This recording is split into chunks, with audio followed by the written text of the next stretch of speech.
Hey guys, so I wanted to share with you guys something that I started to become more and more conscious of in this real estate investing or house flipping industry. And it wasn't something that I initially was drawn to or the way my mindset was structured, but I think it was through experiences and trial and error. For example, the first flip I had ever done, we had originally thought we were going to sell it for $115,000. And after that, our repairs ended up going, $20,000 higher than what we had initially planned for. And therefore, we were already prepared to lose money. But we decided to go all in. We decided to make this house stand out and seriously be one of a kind, where we all of a sudden saw that we could start to compete with new homes, that we could price our house for more than the new homes. What did our property have that the other houses were not offering? And so I think by having the mindset of going all in, we were able to break records with price per square foot. Oh my God, guys. And I think that one mindset pertains to every aspect in this business. A lot of investors want to go in, they want to give cookie cutter designs and colors, literally put lipstick on a property instead of truly going all in. And I think a lot of people fit their numbers inside of a box. For example, I've seen investors go well, there's one that sold for $195 and there's another house that sold for $175. And I'm going to put a value of $185,000 on the house. But instead of thinking, man, there's a house that sold for $195,000, what does this house have that I can bring to the property to make the value reach $195 or even reach $200 or $210,000? It's possible, but a lot of people and a lot of investors think with a very small mindset. They just think about doing what everybody else is doing instead of setting trends, instead of shooting for the average. Why don't you shoot to be a trendsetter or shoot for a number that sets and breaks records?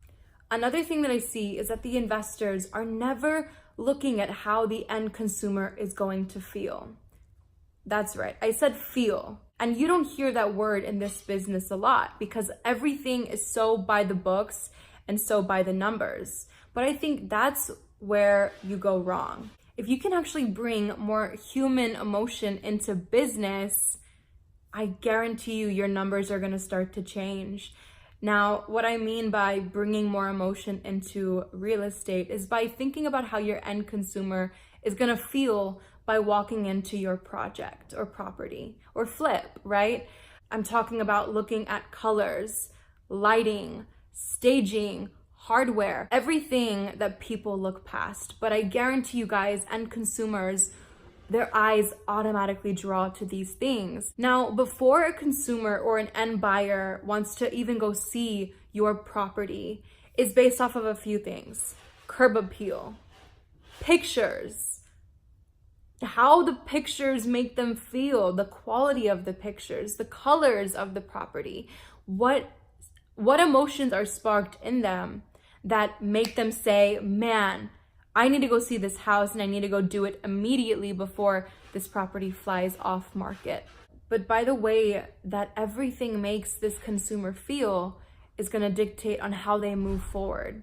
So I doubt that they're going to even blink an eye at an additional $5,000 if they are emotionally attached and in love with the property. An additional $5,000 may not mean much to them, but on your bottom line, it means a lot. Now, when I talk about bringing emotion into real estate, guys, it seriously affects your numbers and how much you're able to price the property for, how much money you're able to make off the property. But by one thing that most investors always steer clear of or never have full consciousness of is that human emotion dictates the prices that somebody is willing to pay. So if I was you, I would break rules. I would set trends. I would always have my end consumer's emotional state of mind in the back of my head when I am flipping a property, because the energy and the love that I put into this property, your end consumer is gonna feel it, because excellence speaks for itself. Now, if you're cutting corners and you're doing cookie cutter design, your end buyer is gonna see that. But if you bring a breath of fresh air or something new and something fresh to San Antonio or to the market that you're targeting, the price that somebody is willing to pay is going to be far greater than if you were to be playing it safe. So when you're thinking about flipping houses, always take risks. If you play small, you're going to get small. But if you play big, you're going to get big. Guys, I take my own advice, and these things have rang so true to me in my business. And for the past year that I've learned these things, that I've been able to not only increase my bottom line, but I've been able to have more productivity with my buyers, my sellers, and other investors when you're going out there to flip a property or make an impact, because one house can truly change an entire neighborhood. So I hope you guys take this and use it in your business. It has had such a huge impact in my business and in my life that I hope it has the same in yours. I hope you guys are having a great day, happy investing, and I will see you soon. Signing off, Emily.